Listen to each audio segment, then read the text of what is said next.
कल हम लोगों ने जो बेसिक बातचीत की थी वो ये की थी कि किस तरीके से मॉडर्न पीरियोडिक टेबल में डेवलपमेंट्स हुए। ठीक है, उसकी एक भी डिटेल पे हमने बातचीत नहीं की कि अच्छा ऐसा हुआ तो वैसा हुआ तो तैसा हुआ, उस पर तो हम लोगों ने बातचीत की ही नहीं। आज हम लोगों को एक एक डेवलपमेंट्स को इन डिटेल पढ़ना कि आखिर डेवलपमेंट्स किस तरीके से प्रोग्रेस हुए हैं और किस तरीके से केमिस्ट्री की फील्ड में चीज़ें आगे गई।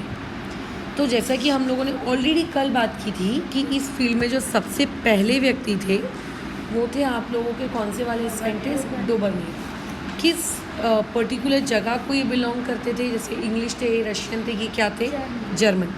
तो आप लोगों के जर्मन साइंटिस्ट, ठीक है, डोबर्नियर, इन्होंने ये सोचा कि चलो एक काम करते हैं, चीज़ों को क्लासिफाई करना शुरू करते हैं। अब देखो एक बात का ध्यान रखना, मेंडलीव तक जितने भी साइंटिस्ट आए सभी लोगों का ये मानना था कि एटॉमिक मास क्या होता है, फंडामेंटल प्रॉपर्टी होती है। मतलब उनके दिमाग में ये था कि अगर एक एलिमेंट के बारे में बात की जा रही है तो उसके एटॉमिक मास के बारे में तो आपको सोचना ही सोचना है, एटॉमिक मास के अलावा वो कुछ और सोचते ही नहीं थे। तो सिमिलरली जो आपके डोबर्नियर थे, इन्होंने भी जब एलिमेंट्स को सोचा कि चलो इन एलिमेंट्स का ग्रुपिज्म किया जाए, इन एलिमेंट्स को क्लासिफाई किया जाए, तो उन्होंने इन एलिमेंट्स को किसके अकॉर्डिंग क्लासिफाई करने के बारे में सोचा, अकॉर्डिंग टू देयर एटॉमिक मास।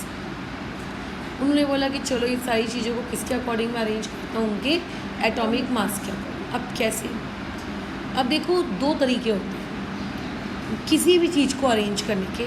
या तो आप उसको छोटे से बड़ा अरेंज करो जिसे हम इंक्रीजिंग ऑर्डर कहते हैं, या तो आप उसको बड़े से छोटा अरेंज करो जिसे हम डिक्रीजिंग ऑर्डर कहते हैं। बट जो आपके डोबर्नियर थे, इन्होंने ना तो चीज़ों को इंक्रीजिंग ऑर्डर में अरेंज किया एटॉमिक मास के, और ना ही इन्होंने चीज़ों को डिक्रीजिंग ऑर्डर में अरेंज किया। इन्होंने क्या किया, आप लोगों के ट्रायड्स फॉर्म किए। जैसे हम लोग जब जूते या चप्पल खरीदते हैं, कभी एक सिंगल पीस तो मिलता नहीं है, तो जोड़ी में मिलते हैं। तो इन्होंने क्या किया, इस तरीके से तीन लोगों की क्या क्रिएट करना शुरू की, जोड़ी क्रिएट करना शुरू की। इन्होंने क्या किए, ट्रायड्स बनाना शुरू किए, तीन तीन के ग्रुप फॉर्म, 3 ग्रुप्स। इन्होंने क्या किए, 3 ग्रुप्स तैयार किए। ठीक है, और ये जो 3 ग्रुप्स इन्होंने तैयार किए, इस 3 ग्रुप्स को केमिस्ट्री की लैंग्वेज में क्या कहा जाता है, ट्रायड्स कहा जाता है। कैसे अरेंज किए, मतलब कुछ लॉजिक होना चाहिए ना। जैसे अगर मैं कहूँगी कि मेरे को 3 लोगों का ग्रुप बनाना है, तो कुछ सोच के बनाएंगे कि अच्छा हाँ हमें ये वाला गेम खेलना है, तो इस गेम में ये ऐसे ऐसे लोगों की ज़रूरत होती है, तो चलो मैं इन लोगों का ग्रुप बना लेती हूँ। मान लेते हैं मुझे एक ऐसा गेम खेलना है जिसमें बहुत तेज़ भागने वाले व्यक्ति की ज़रूरत होगी, तो ऑब्वियस है कि मैं किसी मोटे व्यक्ति को नहीं लूँगी उसमें। तो इन्होंने भी जो 3-3 के ट्रायड्स बनाए, जो 3-3 के ग्रुप्स बनाए, वो क्या सोच के बनाए, ऐसे ही कि ये पसंद है, ये पसंद है, ये पसंद है, चलो आज करके ग्रुप्स बना लेते हैं, नहीं। इन्होंने कुछ सोचा होगा, कुछ अपना दिमाग लगाया होगा। तो सबसे पहली चीज़ तो एक बात ध्यान रखनी है, पेपर में 1 मार्क की चीज़ आती है कि व्हाट आर ट्रायड्स। आखिर ट्रायड्स क्या है, तो ट्रायड्स बेसिकली क्या है कि जो 3 लोगों का समूह था, जैसे 2 लोगों को हम क्या कहते हैं, पेयर, वैसे ही जो 3 लोगों का कलेक्शन था उसको हम लोग क्या कहते हैं, आप लोगों का ट्रायड्स के। अब डोबर्नियर ने देखो 3 एलिमेंट्स कंसिडर किए। ठीक है, डोबर्नियर को जब लोगों ने पूछा कि आपका अरेंजमेंट में क्या खास है, तो डोबर्नियर ने क्या कहा कि भाई मैं क्या करता हूँ, कंसीडर करता हूँ 3 elements, element number 1, element number 2 और उसके बाद एलिमेंट नंबर 3। इसको चूज़ करने का कुछ नियम वगैरह है क्या, लोगों ने उनको पूछा। तो डोबर्नियर कहते हैं एलिमेंट्स को इस तरीके से चूज़ करना, कोई लॉजिक वॉजिक नहीं था। उन्होंने क्या कहा, एलिमेंट्स को इस तरीके से चूज़ करना और इन एलिमेंट्स को अरेंज करना इनके इंक्रीजिंग एटॉमिक मास के अकॉर्डिंग। 1 मिनट, इधर किसको सबके बैग पीछे रख दो, उसको आगे आन दो। आज क्या भूल गई थी? हमारा खुद स्कूटी से अच्छा, आज खुद भूल जाती है ना, रास्ता तो नहीं भूल गई थी?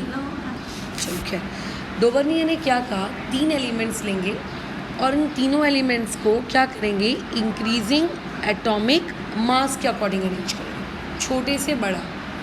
अब देखो 3 एलिमेंट्स होंगे, इसका मास x होगा, इसका मास लेट से y होगा, इसका मास लेट से z होगा।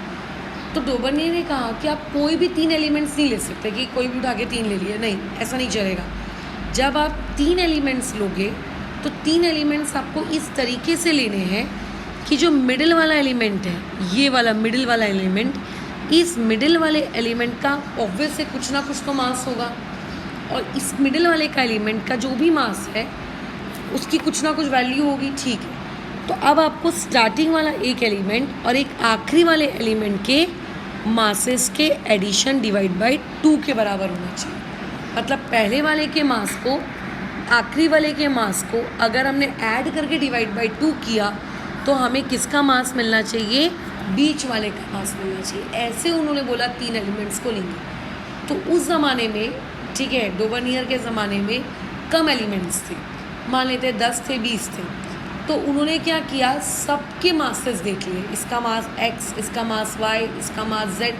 फिर उन्होंने मैथ्स कर करके देखी, पता है कि किन 2 लोगों को ऐड करके डिवाइड बाय 2 करके तीसरे की वैल्यू मिल रही है। ऐसा उन्होंने कैलकुलेट कर करके देखा।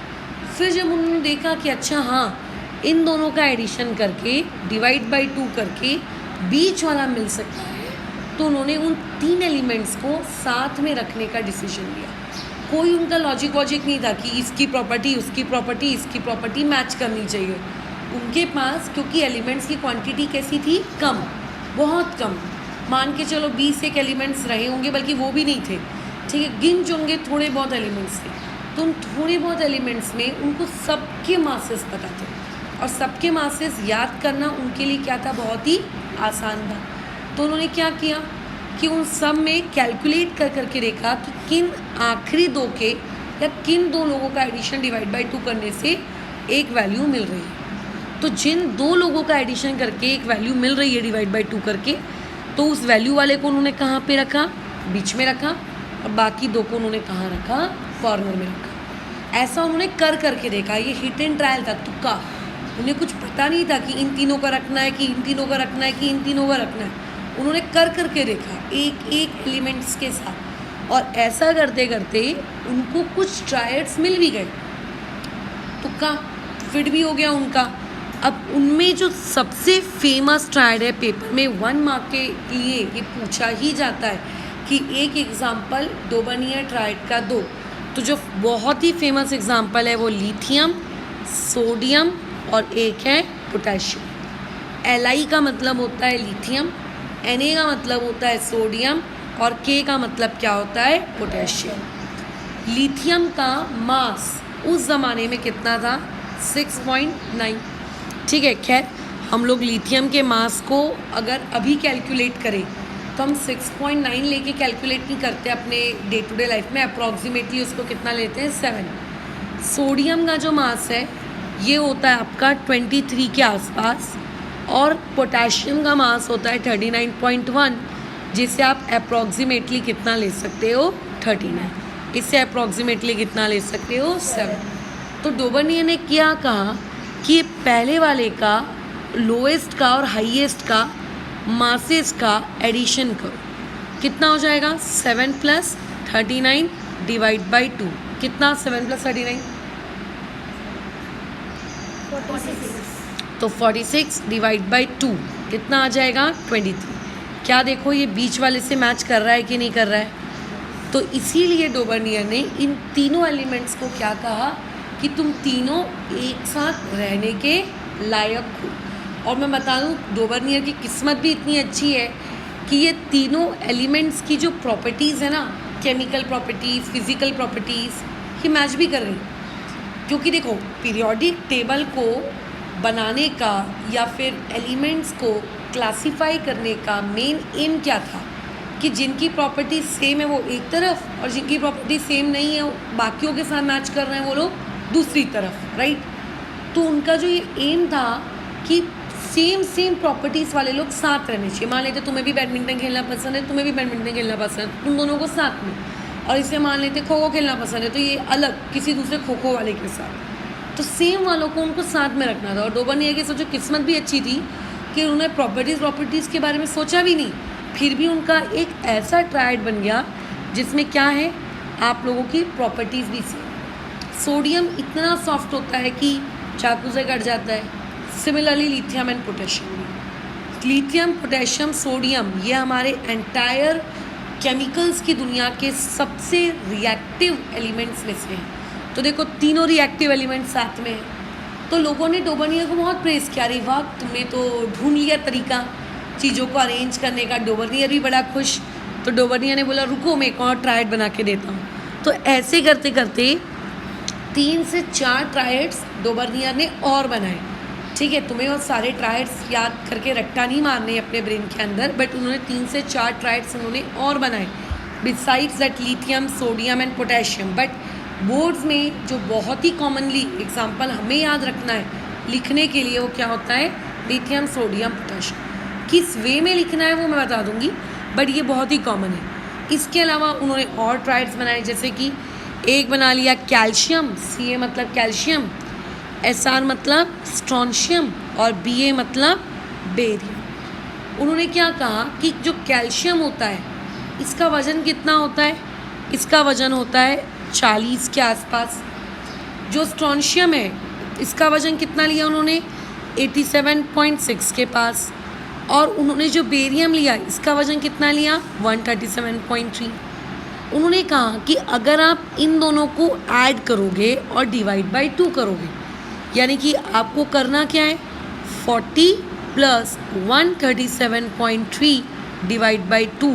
तो वो ये कह रहे हैं कि ये पूरा कैलकुलेशन कर लेने के बाद आपका आंसर लगभग 87.6 के आसपास ही आएगा। तो ये उनका था दूसरा ट्रायड। ऐसे ही इन्होंने एक तीसरा ट्रायड भी बना लिया, फेमस क्लोरीन ब्रोमीन और साथ में क्या बना लिया उन्होंने, आयोडीन।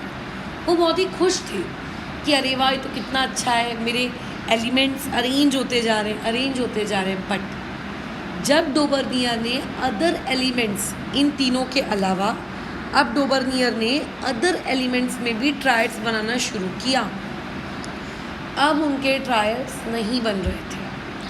ठीक है, ये जो उन्होंने इसे 3 ट्रायड्स बना के आपको दे दिए, उनको लगा कि अरे वाह मेरे को मिल गया खजाना, अब तो भैया सब कुछ पॉसिबल है, अब तो हमारा पूरा जो एम है एलिमेंट्स को ग्रुप करने का, क्लासिफाई करने का, वो फुलफिल हो गया।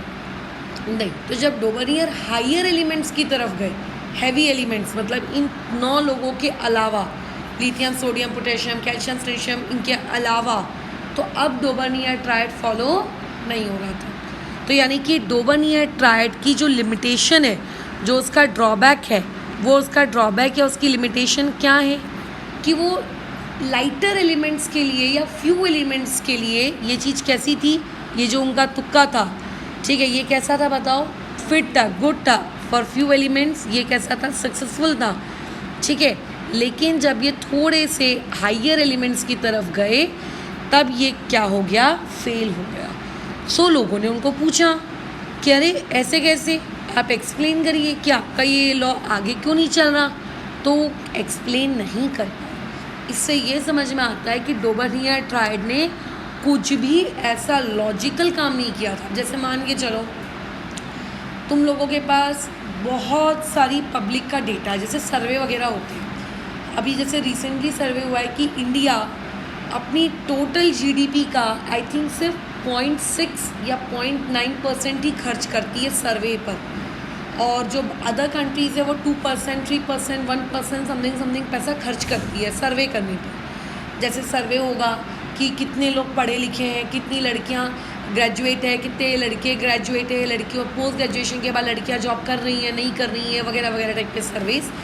तो ये अगर मान लेते तो हमारे पास करोड़ों लोग, औरतों का, करोड़ों लोगों का डेटा है। तो उस डेटा को देख के तुम भी कुछ ना कुछ निकाल ही लोगे लॉजिक, मतलब इस तरीके का पैटर्न कि 16 ईयर्स की एज ग्रुप की लड़कियों का ये पैटर्न दिख रहा है, 17 ईयर्स के लड़कों का ये दिख रहा है, 18 ईयर्स के लड़कों का ये, इसका कोई लॉजिक नहीं है। वो सिर्फ क्या एक पैटर्न है कि इतने सारे लोग हैं हमारे पास, इसमें हमें क्या दिख रहा है, सिर्फ एक पैटर्न दिख रहा है, बस खत्म। तो इन्होंने भी वही किया था, इनका कोई साइंस से दूर दूर तक का लेना देना नहीं था कि उन्होंने लिथियम की प्रॉपर्टी पढ़ी होगी, सोडियम की प्रॉपर्टी पढ़ी होगी, फिर उन्होंने सोचा होगा कि चलो लिथियम सोडियम को साथ साथ रखें। ऐसा कुछ नहीं किया उन्होंने। उनके पास सिर्फ एटॉमिक मासेस थे। उन्होंने बोला जो आपके एक्सट्रीम 2 एलिमेंट्स हैं, मतलब स्टार्टिंग वाला और आखिरी वाला, इन दोनों के मासेस का ऐड करके डिवाइड बाय 2 करो और वो किसके बराबर आना चाहिए, बीच वाले के। बस अगर आ गया तो ये क्या है, डोबर्नियर ट्रायड, खत्म। अच्छा, अब वो कौन डिसाइड करेगा कि बीच में कौन रहेगा, आगे कौन रहेगा, पीछे कौन रहेगा? आपको कोई भी 3 एलिमेंट्स को अरेंज कर करके देखना है कि किसके लिए ये फिट हो रहा है। जैसे कई बार होता है ना, हमारे पास ऑप्शंस होते हैं, हम वैल्यू पुट कर करके देखते हैं कि किस ऑप्शन में हमारा आंसर मैच कर जाए। तो ये वही कर रहे थे। तो इस तरीके से उन्होंने कुछ ट्रायड्स नो डाउट सक्सेसफुली बना लिए, लेकिन कई ट्रायड्स को वो बना नहीं पाए। तो यही फेलियर था आप लोगों के डोबर्नियर ट्रायड्स का। अब पेपर में देखो सवाल किस तरीके से आते हैं। क्वेश्चन नंबर 1 जो आपसे पूछा जा सकता है वो ये पूछा जा सकता है कि आपको डोबर्नियर ट्रायड्स का वो स्टेटमेंट लिखना है, ठीक है। तो स्टेटमेंट क्या है इनका कि कॉर्नर वाले दोनों एलिमेंट्स के एटॉमिक मास का क्या निकालो, मीन निकालो। Add and divide by 2 is known as mean. Statistics में है ना मीन, मीडियन, मोड। अगर आप आखिरी के 2 लोगों का डिवाइड बाय 2 करके निकालो, दैट इज मीन निकाल रहे हो। अगर मीन निकालो और वो मीन किसके बराबर आना चाहिए, मिडिल वाले के। ये 1 मार्क के लिए स्टेटमेंट आती है। क्वेश्चन नंबर 2 ये पूछा जा सकता है कि आपको ट्रायड्स को क्या करना है, डिफाइन करना है। तो ट्रायड्स होते क्या हैं, 3 लोगों का group is known as triads. अभी तुम भी ट्रायड ही हो एक, तुम 3 अगर साथ बैठी हो तो तुम 3 भी ट्रायड ही हो एक। उसके बाद यही स्टेट डोबर्नियर ट्रायड आता है, ठीक है, लेकिन एक्सप्लेन के साथ, यानी कि इसको डिटेल में एक्सप्लेन करो। 1 मार्क के लिए आया तो अपन ने स्टेटमेंट लिखा और क्या लिख के दे दिया, एग्जाम्पल लिथियम सोडियम पोटेशियम। लेकिन अगर एक्सप्लेन आया तो आपको ये आपका आंसर नंबर 1 तो लिखना ही पड़ेगा, प्लस साथ ही साथ में ये इस तरीके से डिटेल आपको दिखाते हुए कि लिथियम का वजन इतना, सोडियम और उसका एडिशन करके इतना, ये पूरा आपको एग्जाम्पल यहाँ पे एक्सप्लेन भी करना पड़ेगा। ये एक चीज़। चौथी चीज़ आपसे जैसे मैं कहूँगी right the name of any 2 fruits. बचपन में आते थे ना इस टाइप के सवाल, छोटे छोटे बच्चों को आते हैं, मैंगो, बनाना, एप्पल, पता नहीं क्या क्या लिख के आते हैं। तो यहाँ पे भी हम लोग क्या लिखेंगे, राइट 2 एग्जाम्पल्स ऑफ ट्रायड्स। अब जो तुम लोगों की टेक्स्ट बुक है उसमें ट्रायड्स के एग्जाम्पल्स दिए हुए हैं, तो उनमें से कोई भी 2 ट्रायड्स के एग्जाम्पल लिख दो। जैसे एक तो बहुत ही फेमस है लिथियम सोडियम पोटेशियम, उसके बाद दूसरा कौन सा है, क्लोरीन ब्रोमीन और आयरन। कोई भी एग्जाम्पल्स आप लिख दो 2। ये हो गए थ्योरी वाले सवाल। इसके अलावा क्वेश्चन नंबर 5 में ये पूछा जा सकता है लिमिटेशंस ऑफ डोबर्नियर लॉ, मतलब जो उन्होंने लॉ बनाया उसकी लिमिटेशंस क्या थी, उसके ड्रॉबैक्स क्या थे, क्यों वो फेल हो गए, ये चीज़ थ्योरी पूछी जा सकती है। और 6वां सवाल यहाँ से जो क्रिएट किया जा सकता है वो ये कि आपको रैंडमली कोई भी 3 एलिमेंट दे देगा। जैसे एक एलिमेंट दे दिया x, एक एलिमेंट दे दिया y, एक एलिमेंट दे दिया z। इस x का कुछ ना कुछ मास देगा, जैसे कि देखो बुक में यहाँ दिया भी है।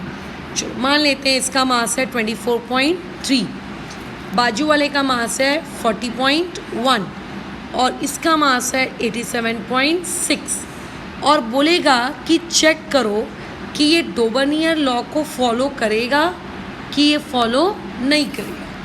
तो हम कैसे चेक करेंगे कि डोबर्नियर को फॉलो करेगा कि नहीं करेगा, मीन निकाल के देखो। किसका मीन निकालते हैं, लोवेस्ट वाले का निकालते हैं और हाईएस्ट वाले का निकालते हैं, ये याद रखना, ठीक है।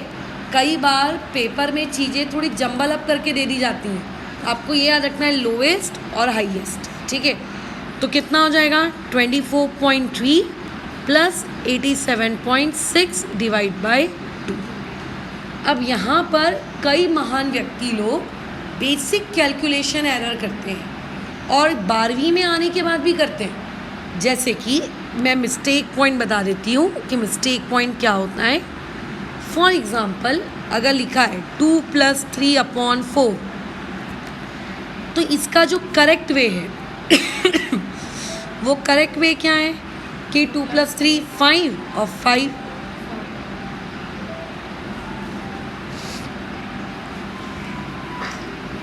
मैम वो मेरी दीदी जा रहा है। तो तुम्हारी दीदी को उठना है ना, उनको दे के आती फ़ोन। खैर, अब इसमें जो महान व्यक्ति हैं 12वीं में भी आने के बाद ये मिस्टेक करते हैं। ये देखो, ये वाली, इसको काटेंगे, उसके बाद 1 + 3 करेंगे 4/2, फिर पता नहीं और काट के भी पता नहीं क्या क्या करेंगे। तो इस तरीके से काटा पीटी नहीं होती। अगर बीच में प्लस है, अगर बीच में माइनस है, तो काटा पीटी अलाउ नहीं है। खैर, तो अगर तुमने इसे ऐड कर लिया तो 24.3 देखो कितना हो जाएगा, 0.9, 7 और 1 के 11, कैरी फॉरवर्ड 1, 8 9 10 11, ये आएगा। डिवाइड बाई 2 आ गया। 2 5 कितना आ गया, 10 आ गया। उसके बाद अगेन 2 5 10, 2 9 18, और ये समथिंग इतना आ रहा है। इसको अगर इससे डिवाइड करो तो समथिंग इतना आ रहा है। अब क्या ये वाली चीज़ आपके इस मिडिल वाले के साथ जाकर मैच करी क्या? तो मैच ही नहीं की। इसका मतलब ये 3 elements did not follow, does not follow. ये लोग डोबर्नियर ट्रायड को फॉलो नहीं करते। तो ऐसा ज़रूरी नहीं कि सिर्फ थेरी क्वेश्चन है, इस टाइप का भी क्वेश्चन आ सकता है कि वो उसको फॉलो करेगा या वो उसको फॉलो नहीं करेगा। और एक आखिरी सवाल जो इस पैटर्न से पूछा जा सकता है, वो तुमसे बोलेगा कि मेरे पास 3 एलिमेंट्स हैं। मेरे पास एक एलिमेंट है ए, मेरे पास एक एलिमेंट है बी, और मेरे पास एक एलिमेंट है सी। इन तीनों में से किसी 2 के मास देगा, कोई भी 2 हो सकता है। इसने इसका मास दे दिया, इसका समथिंग वैल्यू, इसने ए की वैल्यू दे दी, इसने बी की वैल्यू दे दी, और सी की वैल्यू तुमसे पूछ रहा है। या हो सकता है ए की वैल्यू दे दे, सी की वैल्यू दे दे, और तुमसे बी की वैल्यू पूछे। हो सकता है वो तुमको बी की वैल्यू दे दे, सी की वैल्यू दे दे, और वो तुमसे ए की वैल्यू पूछे, कुछ भी।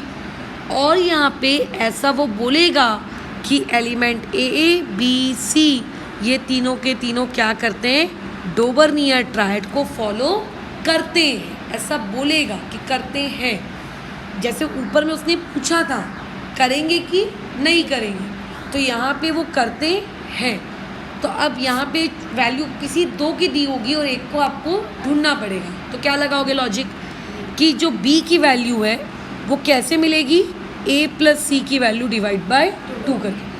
अब इनमें से जो भी वैल्यूज़ पता है उन्हें पुट करो, मैथ्स की तरह सॉल्व करो और आंसर निकाल के ले। तो ये डोबर्नियर की पूरी कहानी थी। डोबर्नियर ने क्या किया, कैसे किया, उनकी लिमिटेशंस क्या थी, और बोर्ड्स के पेपर में हमें सवाल किस तरीके से मिल सकता है। एक क्या थे, ये जर्मन साइंटिस्ट थे। अच्छा, इन्होंने जो ये अपना पूरा काम किया कि भाई ये वाले 3 को अरेंज करो, इनका एडिशन डिवाइड बाई 2 करो, ये सारा का सारा काम इन्होंने कब किया, 1817 में। बाप रे, कितने साल पहले, लगभग 200 साल पहले ये व्यक्ति आके गए।